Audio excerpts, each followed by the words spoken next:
Now that we have the basic concept of dictionaries down, we're ready to start working on our app. So what we need to do is have a dictionary that's available throughout the entire app, not just in this viewDidLoad method. So since I created this NSMutable dictionary right here in viewDidLoad, it exists, it exists, it exists. As soon as it hits this closing bracket right there, it's deleted. It's no longer there anymore. So this is what's known as like a temporary variable. It's just used only in the viewDidLoad method. If I tried to access that from the add key value pair method, it wouldn't be accessible. And in the search in dictionary, it wouldn't be available either. So in order to make it more global, I'm going to go to the private variable section up here. I'm going to create an app property. I'm going to make it non-atomic strong. I'm going to make this an NSMutable dictionary. And we're going to call this main dictionary. And then in order for us to use that, so we have that new property in there, and in order for us to use it, it has to be created. So even though we have the property tag for it, we still need to allocate and initialize space for it.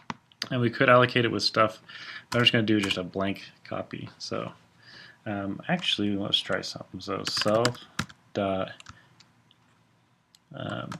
main dictionary equals at curly brackets and then dot mutable copy.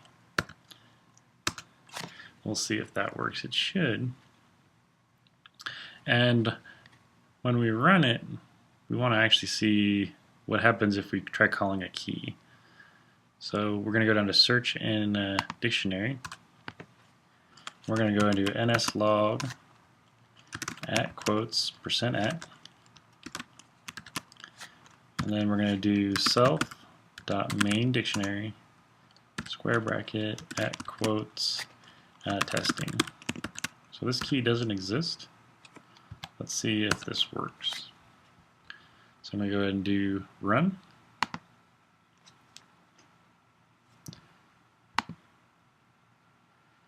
And clean my office is still there.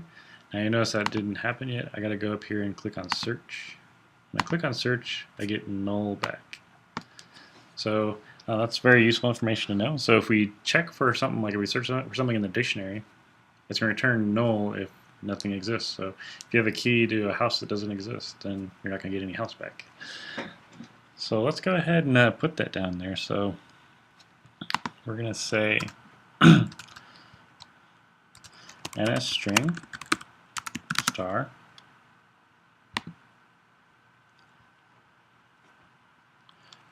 result equals and then we want to look in, so if we look at our viewController.h, we have a input for search that we're going to be looking at equals self.main dictionary and then self.input for search dot text.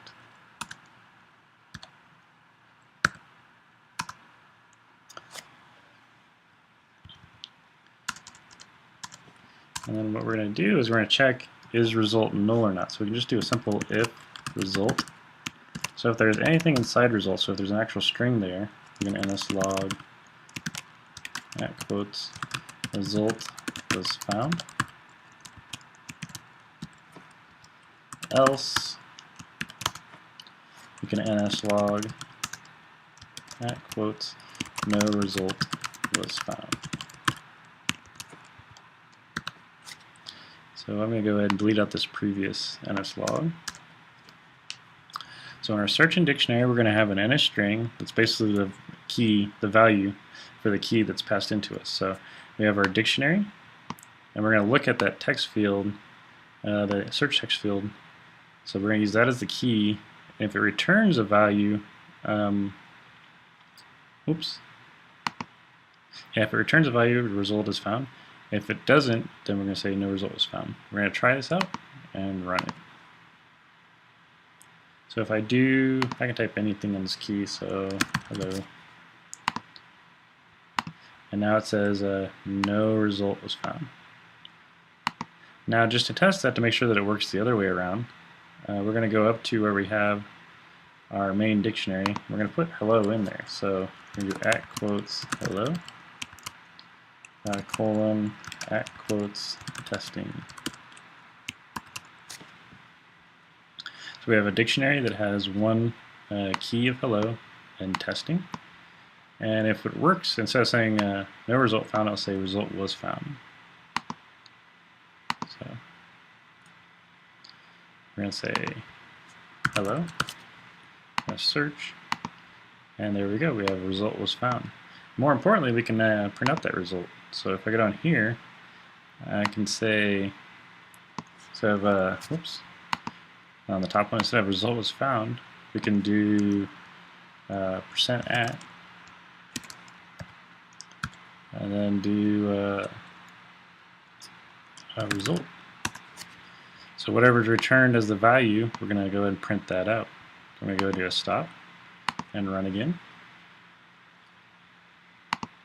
And if I type hello again, and as soon as I hit search, there comes that testing value back to us.